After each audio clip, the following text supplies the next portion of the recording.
Hello बच्चों, आज हम 10th का चैप्टर सत्ता की साझेदारी स्टार्ट करेंगे। पहले आपने पढ़ा है जो 9th में, ज़्यादा आपने लोकतंत्र के बारे में ही पढ़ा है, लेकिन आज अब हम लोकतंत्र के अंदर सत्ता की साझेदारी के बारे में पढ़ेंगे। आपने देखा है हमारे देश में जो सत्ता की साझेदारी है, जो उसमें क्या है, सरकार के 3 अंग हैं, विधानपालिका, कार्यपालिका और न्यायपालिका। और इनमें शक्तियों का बंटवारा किया गया है और एक की शक्तियां दूसरे पर अंकुश है। और ऐसे ही हमारे देश में एक सरकार नहीं काम करती, एक से ज़्यादा स्तर की सरकारें काम करती हैं, केंद्रीय सरकार, राज्य सरकार और स्थानीय सरकार। ऐसा इसलिए किया गया है क्योंकि अगर किसी एक संस्था या एक व्यक्ति के हाथ में अगर देश को चलाने की सत्ता दे दी जाए या शक्ति दे दी जाए तो वो व्यक्ति हो सकता है तानाशाह बन जाए। तो इस तानाशाही से लोगों को बचाने के लिए लोकतंत्र के अंदर सत्ता की साझेदारी की जाती है। और हम बेल्जियम और श्रीलंका की उदाहरण लेकर समझेंगे कि सत्ता की साझेदारी कैसे की जाती है। और जो बेल्जियम है ये यूरोप के अंदर, यूरोप कॉन्टिनेंट के अंदर एक छोटा सा देश है जिसका क्षेत्रफल हरियाणा के क्षेत्रफल से भी कम है। और इसके जो पड़ोसी देश हैं वो फ्रांस, नीदरलैंड, जर्मनी और लक्समबर्ग हैं। इसकी आबादी 1 करोड़ से थोड़ी अधिक है, यानी हरियाणा की जो आबादी है उससे भी आधी आबादी है बेल्जियम की। इस छोटे से देश के समाज की जो जातीय बनावट है वो बहुत जटिल है। जो 3 जाति के लोग रहते हैं और जिसके कारण इसकी जातीय बनावट बहुत जटिल है। देश की जो कुल आबादी है उसका जो 59% लोग हैं वो फ्लेमिश में रहते हैं और डच भाषा बोलते हैं, और जो बाकी 40% लोग हैं वो बेलोनिया में रहते हैं और फ्रेंच भाषा बोलते हैं। शेष जो 1% जर्मन लोग हैं, बाकी जो 1% लोग रह जाते हैं, 1% लोग हैं फ्रेंच बोलते हैं। बेल्जियम देश है, यूरोप के अंदर एक छोटा सा देश है जो हमारे हरियाणा राज्य से क्षेत्रफल में भी छोटा है और जनसंख्या या पॉपुलेशन के हिसाब से भी छोटा है। और इसकी जो सीमाएं हैं, जहाँ इसके पड़ोसी देश हैं वो फ्रांस, नीदरलैंड, जर्मनी और लक्समबर्ग हैं। इसकी आबादी 1 करोड़ से थोड़ी सी ज़्यादा है, लेकिन हरियाणा से आधी है। और जो इसके अंदर 3 जातियों के लोग रहते हैं, जो कि इसलिए इस में जो बेल्जियम का समाज है वहाँ की जातीय बनावट बहुत जटिल है। और वहाँ की टोटल पॉपुलेशन का जो 59% लोग हैं, 59% जनसंख्या है वो फ्लेमिश में रहती है और डच भाषा बोलती है। 40% वहाँ के लोग बेलोनिया में रहते हैं और फ्रेंच बोलते हैं और 1% लोग वहाँ जर्मन बोलते हैं। राजधानी ब्रुसेल्स में 80% लोग फ्रेंच बोलते हैं और 20% लोग डच। जो बेल्जियम की राजधानी है ब्रुसेल्स के जो 80% लोग हैं वो फ्रेंच भाषा बोलते हैं और जो 20% लोग हैं वो डच भाषा बोलते हैं। अल्पसंख्यक फ्रेंच भाषी लोग, क्योंकि हमने ऊपर भी देखा जो बेलोनिया में फ्रेंच भाषा बोलते हैं वो 40% लोग हैं, डच ज़्यादा है। और वहाँ जो उनकी राजधानी ब्रुसेल्स है वहाँ फ्रेंच ज़्यादा है और डच कम है। पूरे देश के अंदर डच ज़्यादा फ्रेंच कम है, लेकिन राजधानी ब्रुसेल्स में फ्रेंच ज़्यादा और डच कम। लेकिन वहाँ पर जो फ्रेंच लोग हैं वो मिनॉरिटी में आते हैं, यानी कि अल्पसंख्यक हैं। और अल्पसंख्यक फ्रेंच भाषी लोग तुलनात्मक रूप से ज़्यादा समृद्ध और ताकतवर रहे हैं। लेकिन चाहे फ्रेंच लोग वहाँ पर कम हैं, लेकिन डच के मुकाबले वो ज़्यादा अमीर भी हैं, यानी कि समृद्ध का मतलब अमीर भी हैं और ताकतवर भी हैं। बाद में जाकर आर्थिक विकास और शिक्षा का लाभ पाने वाले डच भाषी लोगों को इस स्थिति से नाराजगी थी। मतलब वहाँ फ्रेंच लोग कम थे, फिर भी वो ताकतवर और अमीर थे, समृद्ध थे। तो बहुत बाद में जाके डच लोग थे जो उनको आर्थिक विकास का फायदा मिला और शिक्षा का लाभ मिला, जो डच भाषी लोग थे। तो वो इस स्थिति से नाराज थे कि उनको मतलब कि जो फ्रेंच भाषी लोग वहाँ रहते हैं वो कम होते हुए भी ज़्यादा ताकतवर और ज़्यादा अमीर हैं, और डच भाषी लोगों को वो वाले ज़्यादा फैसिलिटीज़ नहीं मिल रही होंगी, जिसके कारण इनका आर्थिक विकास बाद में हुआ है, और इनका शिक्षा का भी इनको जो भी लाभ था डच भाषी लोगों को बाद में मिला है, और फ्रेंच भाषी लोगों को इसका मतलब पहले से ही मिल रहा था, जिसके कारण डच भाषा बोलने वाले लोग नाराज थे। इसके चलते 1950 और 1960 के दशक में फ्रेंच फ्रेंच और डच बोलने वाले समूहों के बीच तनाव बढ़ने लगा, क्योंकि डच भाषी लोगों को लगता था कि उनके साथ उनके देश में सही व्यवहार नहीं हो रहा, इसलिए डच लोग नाराज थे। इसलिए 1950 से और 1960 के दशक में फ्रेंच और डच भाषा बोलने वाले जो लोग थे उनके बीच में तनाव बढ़ने लगा, लड़ाई झगड़े बढ़ने लगे। इन दोनों समुदायों के टकराव का सबसे तीखा रूप सबसे तीखा रूप ब्रुसेल्स में दिखा। इन दोनों समुदायों को और सबसे ज़्यादा जो लड़ाई हुई थी, क्योंकि ब्रुसेल्स में क्या था, 80% फ्रेंच भाषा बोलने वाले फ्रेंच लोग ज़्यादा थे वहाँ पे, तो सब और 20% डच थे। तो वहाँ ज़्यादा लड़ाई फ्रेंच और डच में कहाँ हुई, वहाँ की बेल्जियम की राजधानी ब्रुसेल्स में। यह एक विशेष तरह की समस्या थी। डच बोलने वाले लोग संख्या के हिसाब से अपेक्षाकृत ज़्यादा थे, लेकिन धन और समृद्धि के मामले में कमज़ोर और अल्पमत में थे। मतलब कि फ्रेंच कम थे लेकिन फिर भी ताकतवर और अमीर थे, लेकिन डच बोलने वाले लोग संख्या में ज़्यादा होते हुए भी ना तो उनके पास ज़्यादा धन था, ना ही उनके पास ज़्यादा शक्ति थी। वो कमज़ोर भी थे और वो अल्पमत में भी थे, मतलब उनको बहुमत नहीं मिलता था अगर सरकार वगैरह बनानी होती थी। तो आइए इस स्थिति की तुलना एक और देश से करते हैं। पहले हमने ब्रुसेल्स देखा। ब्रुसेल्स की जनसंख्या भी हरियाणा से कम है और क्षेत्रफल भी कम है। वहाँ डच, फ्रेंच और जर्मन भाषा बोलने वाले लोग रहते थे। पूरे देश में डच लोग 59% थे, जो रहते थे फ्लेमिश इलाके में। बेलोनिया में 40% फ्रेंच बोलने वाले और बाकी जर्मन भाषा बोलने वाले थे। वहाँ पे जातीय बनावट बेल्जियम में ज़्यादा वो थी, जटिल थी, मुश्किल थी। बेल्जियम आपने देखा, बेल्जियम के पड़ोसी देश फ्रांस, नीदरलैंड्स, जर्मनी और लक्समबर्ग थे। और जो बेल्जियम की राजधानी ब्रुसेल्स थी, वहाँ 80% फ्रेंच बोलने वाले और 20% डच बोलने वाले लोग थे। जो फ्रेंच लोग कम थे लेकिन फिर भी वो अमीर और ताकतवर थे, लेकिन जो फैसिलिटीज़ फ्रेंच लोगों को मिल रही थी वो सारी फैसिलिटीज़ डच लोगों को ज़्यादा होने के बावजूद भी बाद में मिली। उनका आर्थिक विकास भी बाद में हुआ और शिक्षा का जो प्रॉफिट था वो उनको बाद में मिला डच भाषी लोगों को। इसलिए डच भाषी लोग क्या थे, नाराज थे, और इसलिए 1950 और 60 के दशक के बीच में डच और फ्रेंच लोगों के बीच में ज़्यादा तनाव बढ़ गया, लड़ाई झगड़े होने लगे। और जो ब्रुसेल्स बेल्जियम की राजधानी थी, वहाँ तो ज़्यादा ही टकराव हो रहा था इन दोनों भाषा बोलने वाले लोगों के बीच में। तो ये एक विशेष तरह की समस्या थी। डच बोलने वाले लोग संख्या में के हिसाब से ज़्यादा होने के बावजूद भी उनके पास ना तो धन ज़्यादा था, ना उनके पास समृद्धि ज़्यादा थी। वो कमज़ोर भी थे और वो अल्पमत में भी थे। अब हम एक तो पहले बेल्जियम की देख लिया, पहले श्रीलंका की भी देखते हैं कि वहाँ पर कैसे कितना क्षेत्रफल था, कितने लोग थे और कितनी जातियों के लोग वहाँ रहते थे। आइए इस स्थिति की तुलना एक और देश से करें।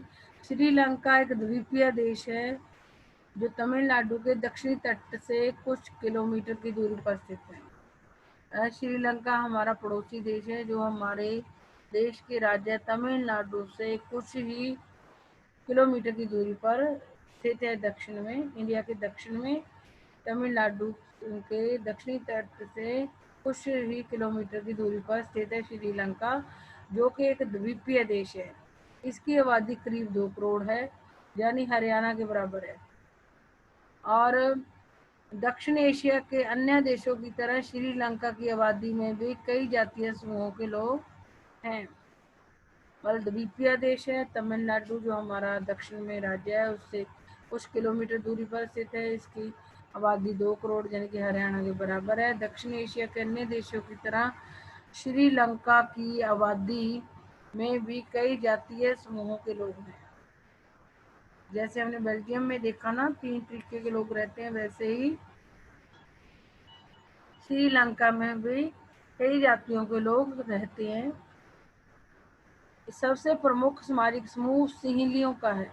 श्रीलंका में जो लोग रह रहे हैं, एक सामाजिक समूह वहाँ सिंहलियों का रहता है, यानी कि सिंहली लोग रहते हैं, जिनकी आबादी कुल जनसंख्या की 74% है। यानी कि श्रीलंका में 74% सिंहली लोग रहते हैं। फिर तमिलों का नंबर आता है, उसके बाद तमिलों का नंबर आता है, जिनकी आबादी कुल जनसंख्या में 18% है। श्रीलंका एक द्वीपीय देश है। तो हमारे इंडिया के जो का स्टेट तमिलनाडु है उससे कुछ ही किलोमीटर पर जो स्थित है। इसकी जो पॉपुलेशन है, जो जनसंख्या है, वो 2 करोड़ है और हरियाणा के बराबर है तकरीबन।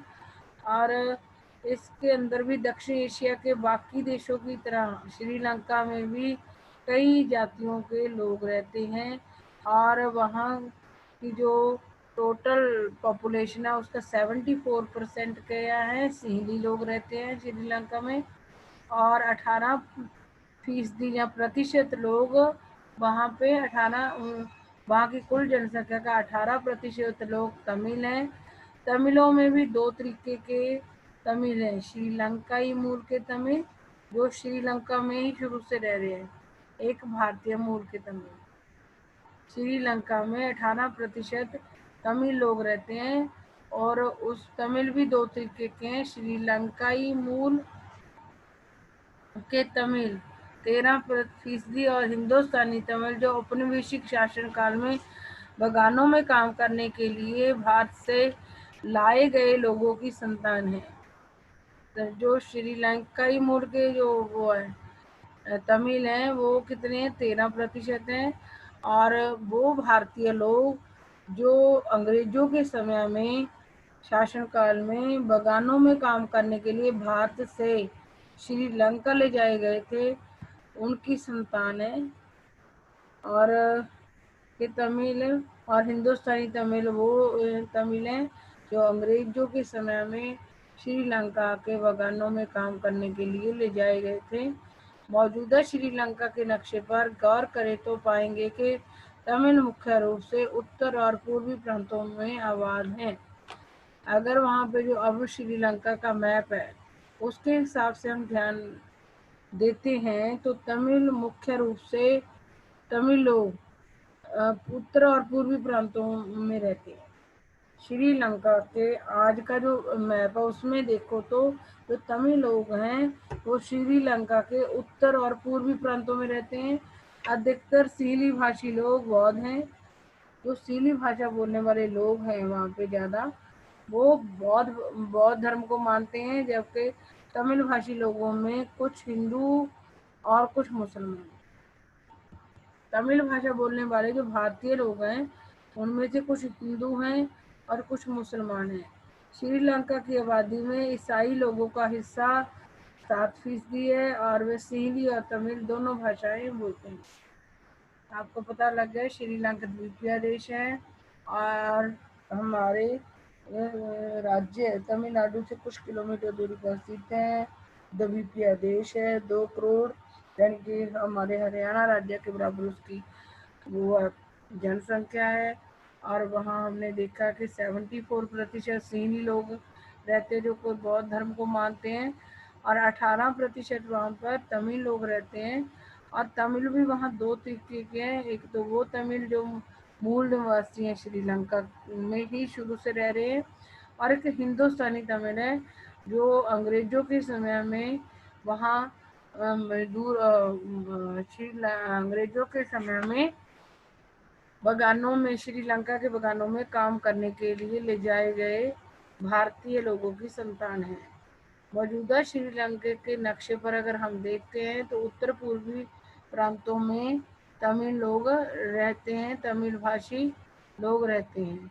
जो भारत से गए हुए तमिल लोगों की औलाद हैं, वो हिंदू और मुसलमान दोनों तरीके के तमिल है वहाँ पे। हिंदुस्तानी तमिल, हिंदू भी है, मुसलमान भी है। श्रीलंका की आबादी में ईसाई लोगों का हिस्सा 7% है। 7% श्रीलंका में ईसाई लोग रहते हैं और वे सिंहली, और जो ईसाई लोग हैं 7%, वो सिंहली भाषा भी बोल लेते हैं और तमिल भाषा भी बोल लेते हैं। और अब जरा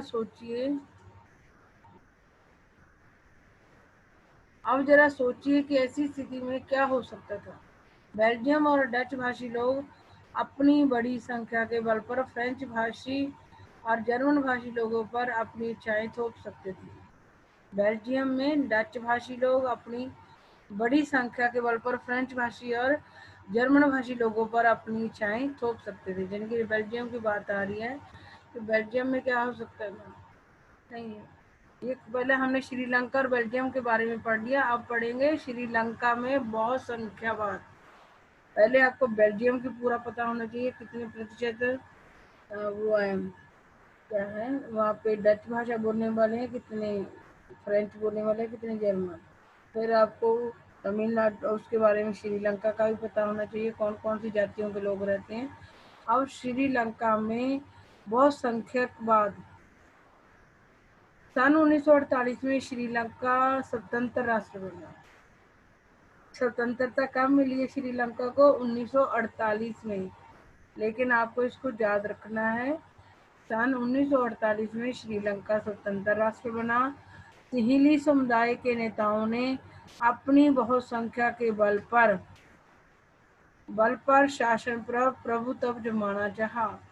तो वहाँ पे ज़्यादा 74% कौन थे? सिंहली लोग रहते थे। और अपनी संख्या ज़्यादा होने के कारण, जनसंख्या सिंहलियों की ज़्यादा होने के कारण, सिंहली लोगों ने क्या कोशिश करी कि वहाँ पर उनका प्रभुत्व जम जाए। इस वजह से लोकतांत्रिक रूप से निर्वाचित सरकार ने सिंहली समुदाय की प्रभुता कायम करने के लिए अपनी बहुसंख्यक परिस्थिति के तहत कई कदम उठाए। मतलब कि 1948 में श्रीलंका आज़ाद हुआ, स्वतंत्र राष्ट्र बना। मतलब जो सिंहली लोग थे, उनके जो नेता थे, वो अपनी ज़्यादा जनसंख्या के बल पर अपना प्रभुत्व, यानी कि अपने आप को ताकतवर करना चाहते थे श्रीलंका में। और इस वजह से लोकतांत्रिक रूप से निर्वाचित सरकार ने सिंहली समुदाय की प्रभुता कायम करने के लिए अपनी बहुसंख्यक परिस्थिति के तहत कई कदम उठाए। क्योंकि वहाँ पर लोकतंत्र आ चुका था। तो लोकतंत्र में क्या होता है, लोग चुनते हैं अपने सरकार के लोगों को। तो जो सिंहली लोग हैं वो ज़्यादा हैं, तो बहुमत किसको मिलेगा? सिंहली लोगों को मिलेगा। और सिंहली लोगों ने कोशिश भी करी कि उनकी ही सरकार बने या उनका ही प्रभुत्व कायम हो। 1956 में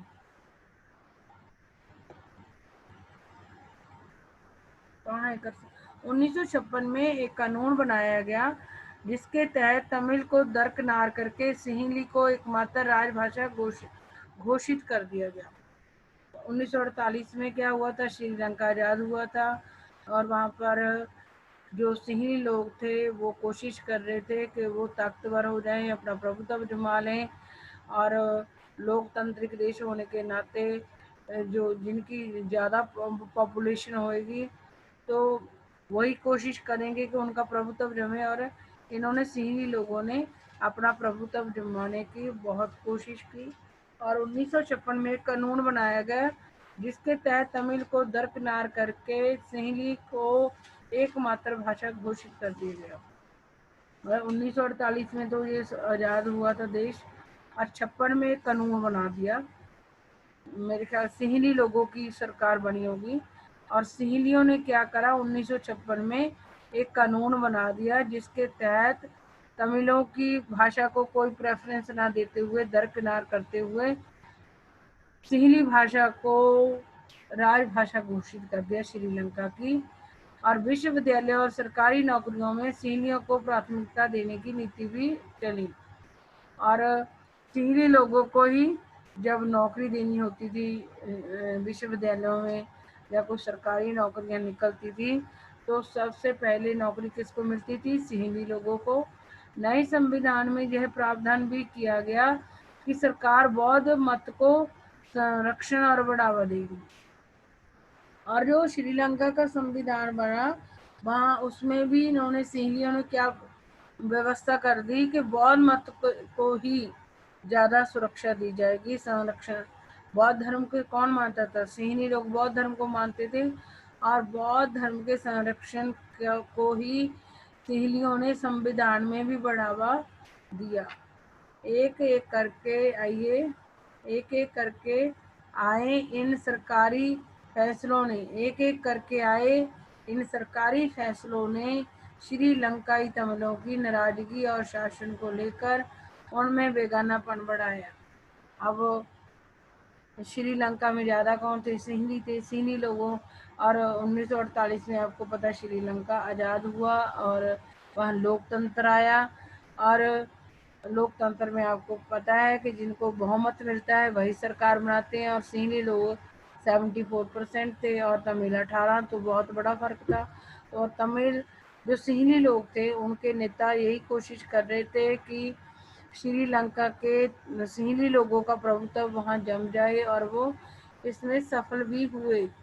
और 1956 में उन्होंने कानून बना के यह जो वहाँ की सिंहलियों की जो भाषा थी, सिंहली भाषा थी, उसको राजभाषा घोषित कर दिया और तमिल को दरकिनार कर दिया।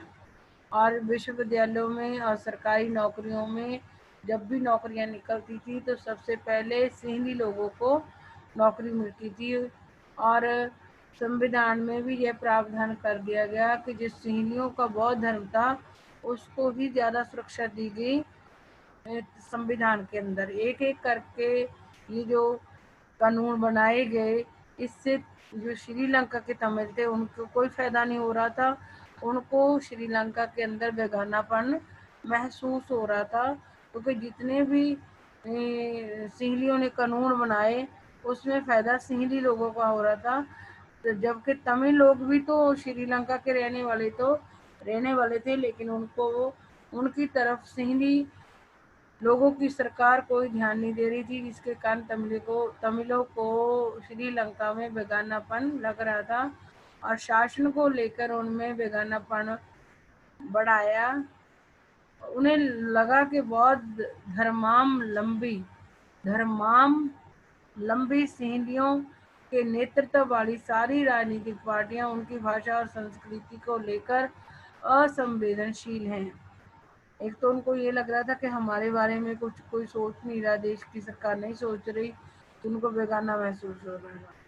और उन्हें लग रहा था कि बौद्ध धर्म को मानने वाली जो सिंहली नेतृत्व वाली राजनीतिक पार्टियां हैं, बौद्ध धर्म को मानने वाली सिंहली लोगों के नेतृत्व वाली पार्टियां हैं, वो तमिलों की भाषा और संस्कृति को लेकर कुछ नहीं सोच रही हैं, असंवेदनशील हैं। मतलब कि जितने भी ये कानून आए वो सारे सिंहलियों को वो प्रॉफिटेबल थे सिंहली लोगों के लिए।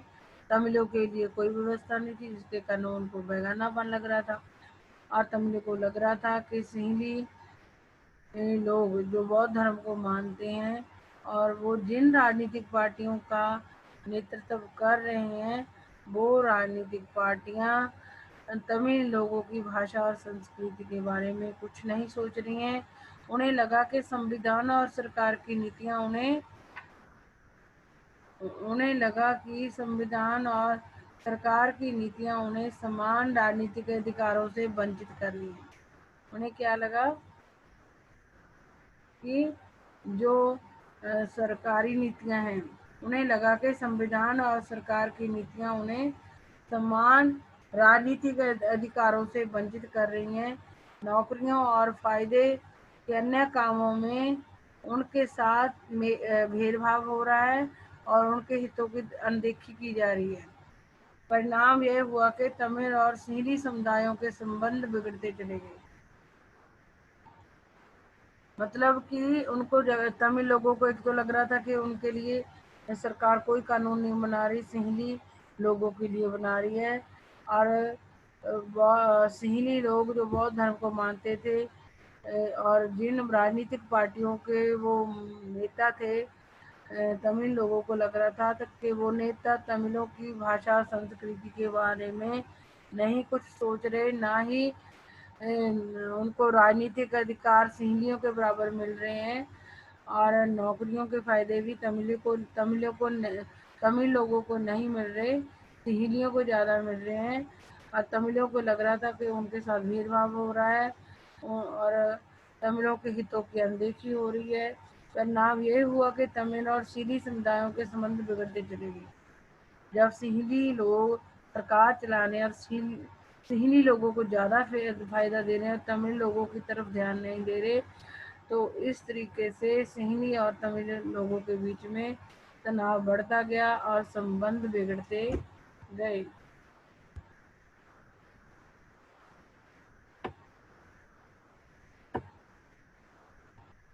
आगे पढ़ते हैं हम।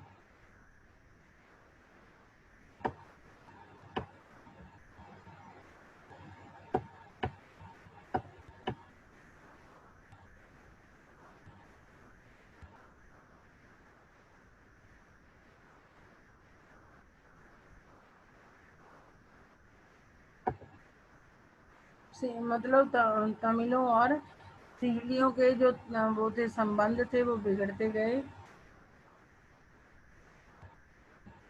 और आगे पढ़ते हैं। बहुसंख्यवाद क्या होता है?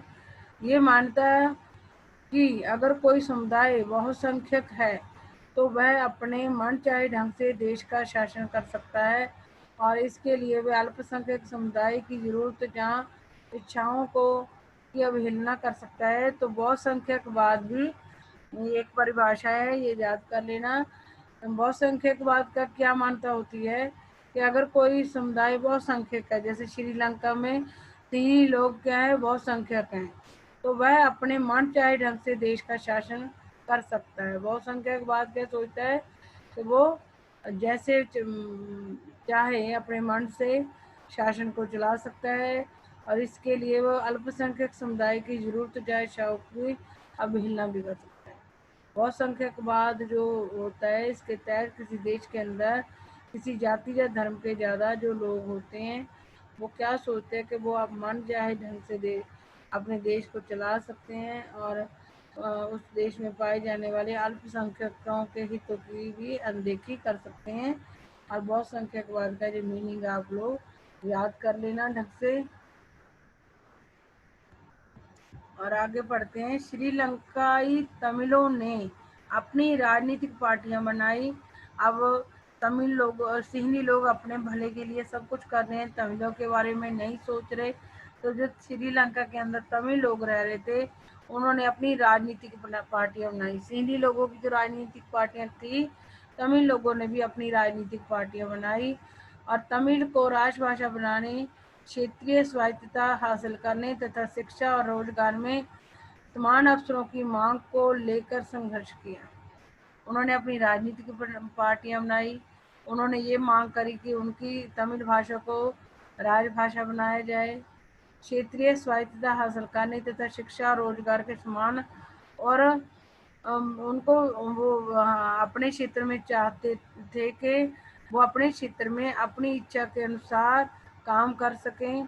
और उन्होंने शिक्षा और रोजगार में जो अवसर सिंहली लोगों को मिल रहे थे वो मांग कर रहे थे, वही अवसर तमिल लोगों को भी मिलने चाहिए। लेकिन तमिलों की आबादी वाले इलाके की स्वायत्तता की उनकी मांगों को लगातार नकारा गया।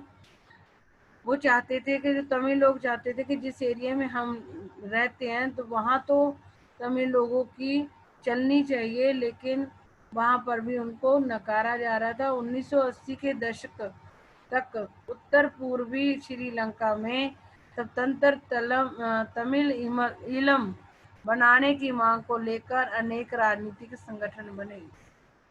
मतलब जब उनकी सीली लोग तमिलों के बारे में कुछ सोच नहीं रहे थे, तो तमिल लोगों ने सोचा कि जैसे सीली लोगों ने राजनीतिक पार्टियां बना रखी हैं, अगर हम अपनी राजनीतिक पार्टियां बनाएंगे और फिर हमारी अपनी मांगे रखेंगे, तो उनकी उनकी तरफ कोई ध्यान दे सकती है सीली लोगों की सरकार।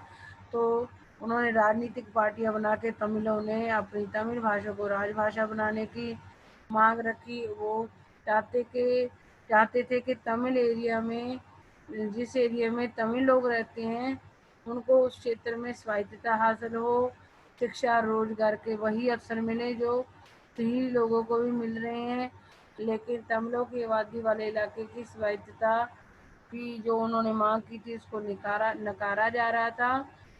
और 1980 उनकी मांगों को लगातार नकारा जा रहा था। उनकी कोई भी तमिलों की मांग को पूरा नहीं किया जा रहा था। 1980 के दशक तक उत्तर पूर्वी श्रीलंका में स्वतंत्र तमिल सरकार बनाने की मांग को लेकर अनेक राजनीतिक संगठन हुए। 1980 का जो दशक था, उसमें उत्तर पूर्वी एरिया में श्रीलंका के एरिया में, उत्तर पूर्वी जो हिस्सा था श्रीलंका में, उसमें कौन रहते थे? तमिल लोग रहते थे। तो 1980 में उत्तर पूर्वी श्रीलंका में तमिल लोगों की सरकार बन जाए, इसको लेकर तमिल लोगों ने बहुत सारे राजनीतिक संगठन बनाए।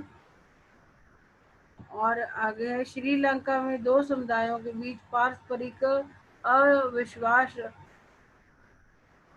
ने बड़े टकराव का रूप ले लिया। यह टकराव गृह युद्ध में परिणत हुआ। ये मांग तो कर रहे थे तमिल लोग, लेकिन सीली लोग उनकी किसी भी मांग को पूरा नहीं कर रहे थे, जिसके कारण इन दोनों समुदायों के बीच में ज़्यादा अविश्वास पैदा हो गया। विश्वास रहा ही नहीं इनके बीच में, और ज़्यादा लड़ाइयाँ झगड़े होने लगे। तो ये जो टकराव था इनका, लड़ाई झगड़ा था, वो गृह युद्ध में परिणत हो गया या परिवर्तित हो गया। परिणाम स्वरूप दोनों पक्षों के हजारों लोग मारे जा चुके थे। सीली लोग अपने बहुमत के आधार पर तमिल लोगों की तरफ कोई ध्यान नहीं दे रहे थे, लेकिन तमिल लोगों नहीं चाहते थे कि तमिल लोग चाहते थे कि सीली सरकार तमिलों के बारे में भी सोचे, लेकिन सिंहली सरकार फिर भी ध्यान नहीं दे रही थी। इसलिए तमिलों और सिंहली लोगों के बीच में ज़्यादा टकराव बढ़ा और वो गृह युद्ध में तब्दील हो गया।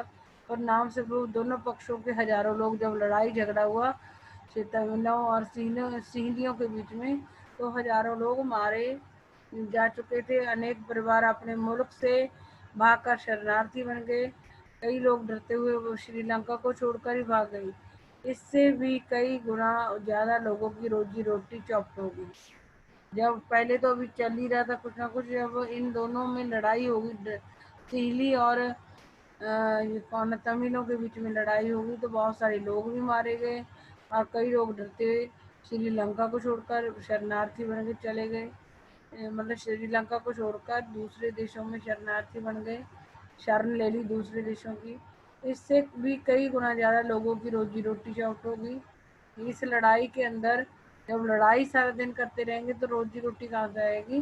तो वहाँ पे लोगों की रोजी रोटी चौपट हो गई।